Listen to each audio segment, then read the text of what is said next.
अस्सलामुअलैकुम, मैं हूं सलीम खालिक। मौजूद हूं मैं इस वक्त नदीम उमर साहब के साथ, क्वेटा ग्लैडिएटर्स के ऑनर, जिनकी टीम ने इस बार पीएसएल का टाइटल जीता। बड़ा ज़बरदस्त परफॉर्म किया। अमूमन पीएसएल में बैड लक इनकी रहती थी कि जो गैर मुल्की प्लेयर्स थे वो नहीं आते थे, इस वजह से मसला होता था। इस बार शेन वॉटसन भी आया और बड़ा अच्छा उन्होंने कमाल परफॉर्म किया। दूसरे प्लेयर्स भी आए। इनसे बात करते हैं इनकी टीम का जो सफ़र रहा पीएसएल में, उसके बारे में। नदीम भाई, सबसे पहले बहुत बहुत मुबारक हो। हाँ, थैंक यू सलीम भाई, बहुत शुक्रिया आपका, थैंक यू। आपने बड़ी मेहनत की 4 साल तक, और हर बार ज़ाहिर है यही कोशिश होती थी जीते। आखिरकार मेहनत का फल मिल गया। बिल्कुल सलीम भाई, और बहुत खुशी हुई इस दफ़ा। जैसा लोग कहते थे कि प्लेयर्स नहीं आते थे हमारे, तो एक मसला रहता था। इस दफ़ा माशाल्लाह सारे प्लेयर्स आए, तो आपने डिफरेंस देखा टीम में। जिस तरह टीम खेली और लड़ी है, तो आई थिंक आउटस्टैंडिंग परफॉर्मेंस थी क्वेटा ग्लैडिएटर्स की। शेन वॉटसन तो ये कह रहे थे कि मेरी फैमिली बना कर ही जाने का। आखिर तक यही खबरें थी कि वो नहीं आएंगे। एक दिन खबर आई कि आपने सुबह 5 बजे तक उनके साथ बैठ के मना लिया। तो कैसे मनाया, अगर बताएं तो कुछ। नहीं, इसमें सारा क्रेडिट जो है ना मुझे नहीं जाता। इसमें नबील हाशमी और आज़म भाई का भी बड़ा हाथ था, और फिर मोइन भाई, इन लोगों ने काफ़ी कन्विंस किया। उन्होंने कहा देखो कितने प्लेयर्स वहाँ जाके खेल चुके हैं और किसी को कुछ नहीं हुआ। अगर खुदा ना करे कोई ऐसी बात होती है तो हम आपको नेक्स्ट फ़्लाइट पे वापस भेज देंगे। तो शेन वॉटसन की एक बात मैं आपको ये बताऊं कि वो दिल का बड़ा साफ़ आदमी, बहुत साफ़ आदमी है। वो बात हमें बड़ी अच्छी लगी। पिछली दफ़ा भी उनकी फैमिली ने थोड़ा ऑब्जेक्ट किया। इस दफ़ा बस वो रात को था, आपने सही कहा, बैक एंड फोर्थ होते रहे। कभी उनके अब्बा से इजाज़त, कभी उनकी वाइफ से इजाज़त। फिर उनकी बेटे की सालगिरह थी, तो उसके लिए हमने उनको काफ़ी मनाया, बेटे को भी मनाया कि भाई अब्बा आ रहे हैं, इस दफ़ा वो टाइटल जीत के आएंगे। तो शेन वॉटसन अंदर दिल से, मतलब वो खुद चाह रहे थे किसी तरह वो फैमिली इजाज़त दे दे। तो इस बात पे अश्योरेंस दी गई कि अल्लाह ना करे कोई गड़बड़ होगी तो हम इनको वापस 10 तारीख को हम उनको फ्लाई करके लाएं। उस वक्त तक उन्होंने देख लिया था कि हालात अच्छे हैं। लेकिन जब वो यहाँ आए हैं और जो रिसेप्शन मिला है, वो आई थिंक वो कहता है मैं दुनिया में ऐसा है, मुझे आइडियलाइज़ कहीं नहीं किया गया। आई थिंक उसका शुक्रिया पूरे पाकिस्तान को, कराची के अवाम को, जो ग्राउंड में नारे लग रहे थे उसके लिए। तो आई थिंक अभी अभी मैं समझ उससे ज़्यादा खुश आदमी कोई मुझे नहीं मिला, प्लेयर ऐसा। जब हम राउंड लगा रहे थे तो उनके नारे चल रहे थे। तो आई थिंक पाकिस्तान की पब्लिक ने जो रिएक्ट किया है और जिस तरह उनको वार्मली वेलकम किया है सारे प्लेयर्स को, शेन वॉटसन के अलावा जो भी आता था ग्राउंड में, डीजे ब्रावो आए, दूसरे टीमों के प्लेयर आए। तो मैं तो ये समझ रहा हूँ कि हमारी पाकिस्तान की जो आवाम है ना, आप यकीन करें अगर कोई इंडियन प्लेयर भी होता ना तो उसको भी यही रिसेप्शन मिलना था। तो हम में और दूसरों में ये फ़र्क मुझे इस दफ़ा पता लगा कि वाकई पाकिस्तान ऐसी ज़िंदा दिल कौम है कि ऐसी कौम आपको कहीं नहीं मिलेगी। तो शेन वॉटसन को कोई एक्स्ट्रा पेमेंट वगैरह भी आपने की आने के लिए, जो उनका कॉन्ट्रैक्ट में था वही? नहीं, जो उनका कॉन्ट्रैक्ट है वो तो था। उन्होंने सिर्फ मुझसे ये कहा था कि आप अगली बार जो हमें कॉन्ट्रैक्ट दें वो इन्हेंस करके दीजिएगा।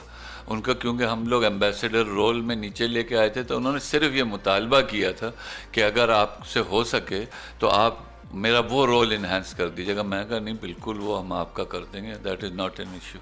इस बार कोई एक्स्ट्रा पेमेंट नहीं किया? नहीं, एक्स्ट्रा पेमेंट जो पाकिस्तान आने के लिए जो सब प्लेयर्स को की जाती है वही की है, और उसके अलावा अभी कुछ नहीं करी। तमाम प्लेयर्स को एक जैसी पेमेंट की जाती है? तो एक ही जैसी पेमेंट की जाती है, बिल्कुल। ब्रावो के तो आपने, ब्रावो ने तो गाना भी बड़ा ज़बरदस्त गा दिया आपके। आई थिंक वो गाना कैसा हिट हुआ। आई मीन जिनको अंग्रेज़ी भी नहीं आती वो भी ये गाना गा रहे हैं। और ब्रावो ने एक बड़ी अच्छी बात करी थी, कहने लगा जब इस टीम के लिए मैं गाना गा देता हूँ ना तो वो टीम ही जीत जाती है। और शुरू में ज़रा उनसे परफॉर्मेंस नहीं हो रही थी तो घबराए भी बहुत थे, हम लोग भी बहुत घबराए हुए थे। लेकिन हर दफ़ा कहता था देखना ये गाना तुम्हें जिताएगा। तो आई थिंक वो गाना जो बनाया, जिस तरह उन्होंने मेहनत की, उस वक्त ऑस्ट्रेलिया में बिग बैश खेल रहे थे, वहाँ से वो हमें ड्राफ्ट भेजता था, मेहनत करता था। एंड में मैंने उससे कहा देखो पैसों में जब होगा ना थोड़ी डिले हो जाएगा या स्टेट बैंक की इजाज़त, तो कहता है you know what, I come for the title man, you know for the title. मैं चैम्पियंस ट्रॉफी जीत चुका हूँ, मैं वेस्ट इंडीज़ को जिता चुका हूँ, मैं आईपीएल जीत चुका हूँ, मैं बांग्लादेश जीत चुका हूँ, हर चीज़, बस ये टाइटल मेरा रह गया था। तो मैं तो आया था टाइटल जीतने, मेरे पैसों की कोई लालच नहीं। तो ये आई थिंक वो टीम जिस तरह जेल हुई थी ना, आप यकीन करें मैं आखिर परेशान थे हम लोग कि यार फाइनल में ज़ल्मी माशाल्लाह अच्छा खेल रहे थे, हम 3 दफ़ा गो हरा चुके थे उनको, बट मैं ज़रा वो था, लेकिन टीम कह रही थी कोई मसला ही नहीं है। तो आई थिंक वो जो टीम कॉन्फिडेंस था इस दफ़ा बहुत हाई था। विवियन रिचर्ड्स पे भी ऐसा लग रहा है कि आपने कोई जादू किया हुआ है, हर जगह आपका जिक्र करते हैं, बल्कि कभी कभी तो ऐसा लग रहा है कोई पाकिस्तानी है वो। बिल्कुल, मुझे खुद लगता है, मुझे तो लगता ही नहीं मैं टीम ओनर हूँ, लगता है टीम ओनर वो हैं। तो लोग आइडेंटिफाई भी क्वेटा ग्लैडिएटर्स को उन्हीं से करते हैं। तो आई थिंक उनका रोल जो है ना वो हर जैसे हर पीएसएल गुजर रहा है, हर उसमें उनका रोल और ज़्यादा बढ़ रहा है। और आई थिंक जो अवाम ने उनको भी वेलकम किया, वो भी ये सब जो मोहब्बत चाहते हैं, और हम पाकिस्तानी कौम ने सबको मोहब्बत दी है। तो आई थिंक सैमी हो गया, क्या बहुत ज़बरदस्त रोल उसका, एम्बेसडर रोल रहा। जितने प्लेयर्स यहाँ आए, लेकिन ख़ास तौर पे जैसे सरविव हैं, सैमी है, अब शेन वॉटसन है, ये वो लोग हैं जिन्होंने वाकई पाकिस्तान क्रिकेट को दिल से चाहा है। तो मैं इनको सल्यूट करता हूँ सबको, और अल्लाह ताला इनको सलामत रखे। और हमारे सारे क्रिकेटर्स, लोकल जो हमारे अपने क्रिकेटर्स थे, सब लोगों ने बड़ी मेहनत की। आई थिंक इस दफ़ा पीसीबी ने भी बहुत मेहनत करी। जिस तरह 8 मैचेस यहाँ, जो हालात थे, जिस तरह लोग कह रहे थे कि हो नहीं सकता, और जिस तरह क्राउड ने रिस्पॉन्ड किया, तो आई थिंक ओवरऑल बहुत अच्छा रहा ये। आप भी साथ ही होते थे टीम के, आपने सारा कुछ देखा, जो सिक्योरिटी फराहम की गई थी वो कैसी लगी आपको? इस दफ़ा मुझे एक चीज़ सिक्योरिटी में बहुत अच्छी लगी। देखें, हम लोग जब शुरू में आए थे पहला पीएसएल खेलने, तो हमारे जो कमरों के बाहर भी कमांडोज बैठे होते थे। इस दफ़ा अजीब सी सिक्योरिटी थी कि वो पता ही नहीं लग रहा था। लेकिन जब मैंने पता किया तो वाकई जो सिक्योरिटी होनी चाहिए ना, कि लोग थे, हमें नहीं पता लग रहा था। वो इतने खुश हुए सब लोग कि ये देखें, ये होती है सिक्योरिटी। और हैट्स ऑफ, आई थिंक जिस तरह सिक्योरिटी दी गई है प्लेयर्स को, जिस तरह वहाँ जो लोग आए देखने उनको, वो जो हिडन सिक्योरिटी होती है ना, वो अमेजिंग थी और आउटस्टैंडिंग थी। और आई थिंक किसी को भी थोड़े 2-3 मैचेस के बाद पता ही नहीं लगा कि सिक्योरिटी है। तो वो बहुत अच्छी थी। जहाँ चेक्स होने चाहिए थे वहाँ चेक्स थे, जहाँ पे लोगों को ज़रा सा आराम सहूलत देनी चाहिए थी वो सहूलत थी। तो I think all the rangers, Pakistan army, हमारी पुलिस, हैट्स ऑफ टू देम। और क्राउड, ज़ाहिर है आपका अपना शहर है, यहाँ टाइटल जीता, अजीब सा ही एहसास हुआ होगा आपको?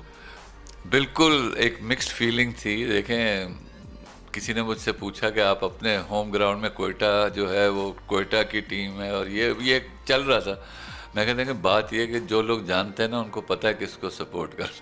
तो वो क्राउड हमें बहुत सपोर्ट कर रहा था। सरफराज, क्योंकि आपको पता है वो कराची के ही हैं, और मैं भी कराची का हूँ, और हमारे काफ़ी लड़के कराची से खेलते हैं, तो हमें बहुत ज़बरदस्त सपोर्ट थी माशाल्लाह। और सरफराज की लीडरशिप की मैं ज़रूर तारीफ़ करूँगा। देखें, सरफराज ने, आई थिंक वो जो एक इशू चल रहा है ना कि उसको बिठा दिया, उसको लेके नहीं गए, ये नहीं गए, मैंने सरफराज की एक चीज़ नोट करी है कि वो ग्राउंड से बाहर जो है ना, वो एक दूसरा कैरेक्टर है। ग्राउंड के अंदर चला जाए ना, तो वो वाकई पाकिस्तान का कप्तान है। उससे आइडियल सिचुएशन हमारे पास इस वक्त नहीं है पाकिस्तान के, हम किसी और का सोचें भी। क्योंकि मैंने सरफराज को ऑब्ज़र्व किया ओवर द ईयर्स, हम ग्राउंड से जितनी बाहर बातें कर लेते हैं, जब वो अंदर जाता है तो उसको फ्री हैंड दिया गया था कि वो जो करे।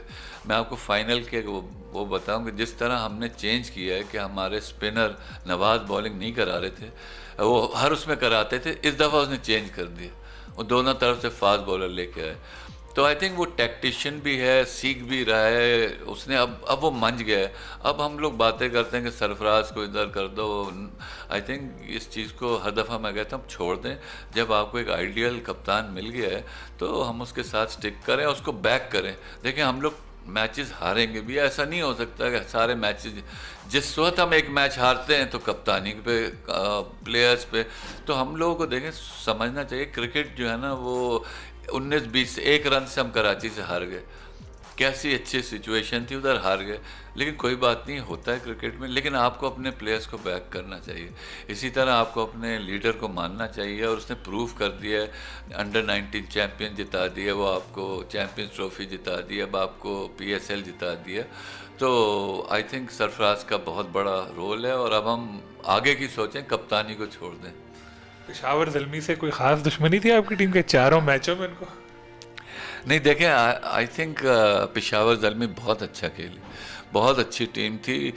एक दो चीज़ें हमने आइडेंटिफाई की थी कि जो वीक लिंक था उनका, कि ओवर रिलायंस उनका था कामी भाई पे। कामरान चलते थे तो वो फिर उसको, तो ये ज़रा सा एक उनके चिंक था जो हमें पता था कि अगर हम कामरान अकमल को जल्दी आउट कर लेंगे, आई थिंक सब टीमों को पता था, तो ये टीम में बीच में डेप्थ नहीं है। वो मैंने सैमी से भी कहा एक दफ़ा के, और वो ओवर रिलाई कर रहे थे अपने फास्ट बॉलर्स पे, जो Hasan Ali outstanding bowling, Wahab Riaz I think outstanding bowling, बहुत अच्छी उन्होंने बॉलिंग करी। लेकिन ये कि ये जब हमें पता था ये अगर होना है, और इस दफ़ा हमने हर दफ़ा कामी को जल्दी आउट कर लिया, तो हमारी टीम कंफर्टेबल हो जाती थी। तो ऐसी वो नहीं है, बट आई थिंक ज़ल्मी और हमारी की जो राइवलरी बनी हुई है ना, बड़ी खूबसूरत राइवलरी है। और सैमी से जो बातें होती थी हमारी इस पे, वो बहुत हेल्दी हम बाद में बहुत एक दूसरे को कॉन्ग्रेचुलेट कर रहे थे। तो क्रिकेट ऐसे ही होनी चाहिए। जो इनामी रकम है वो मुझे, जैसे आपने पहले बताया, आपने डबल कर दी हो। एक्चुअली ये एक रिवायत चली आ रही है हमारी उमर एसोसिएट से, बहुत पुरानी। रमज़ान में जब हम टूर्नामेंट जीतते थे तो मैं वो 3-4 लाख रुपए डबल कर देता था। इस दफ़ा उन्होंने कहा भाई ये रिवायत टूटनी नहीं चाहिए, और सबसे ज़्यादा ज़ोर सरफराज ने दिया था। तो और प्लेयर्स बड़े खुश हुए वो, हाँ वाकई हमने डबल की, ये रिवायत टूटनी नहीं चाहिए, प्लेयर्स डिज़र्व करते हैं। देखें वो आपके लिए दिल, जान, तन, मन सब लगा देते हैं, तो आई थिंक उनको रिवॉर्ड मिलना चाहिए। और इसमें इंशाल्लाह हमसे, अभी हम कोयटा जा रहे हैं, तो हमारे चीफ मिनिस्टर साहब ने भी वादा किया है, हमें और लोगों ने भी वादा किया है कि हम प्लेयर्स को फैसिलिटेट करेंगे। तो उम्मीद है कि वहाँ से हमें मिलेगी, हम डबल करके ज़रूर प्लेयर्स को देंगे। और सेलिब्रेशन को क्या इरादा है आपका? सबसे पहले तो देखें, ये जो ट्रॉफ़ी है ना, ये कोयटा के लिए है और बलूचिस्तान के लिए। तो हम सबसे पहले वहाँ जाके बलूचिस्तान के लोगों को ट्रॉफ़ी देंगे, उनको ये ट्रॉफ़ी दिखाएंगे। जब उनके पास ही आएगी उसके बाद हम पूरे पाकिस्तान में सेलिब्रेशंस करेंगे। अभी हमारे प्लेयर्स जा रहे थे, उसको सी ऑफ करना था, कल सर्विव गए लास्ट प्लेयर। आज हमारी बात हुई है चीफ मिनिस्टर साहब से, सदर्न कमांड में उनसे बात हुई है, तो वो लोग सब तैयार हैं, उधर भी बहुत जश्न होगा। तो ये जहाँ का हक है, पहले उनके पास जाएं, हम उधर सेलिब्रेट करें, फिर हम पूरे पाकिस्तान में जाएंगे। बहुत बहुत शुक्रिया नदीम साहब।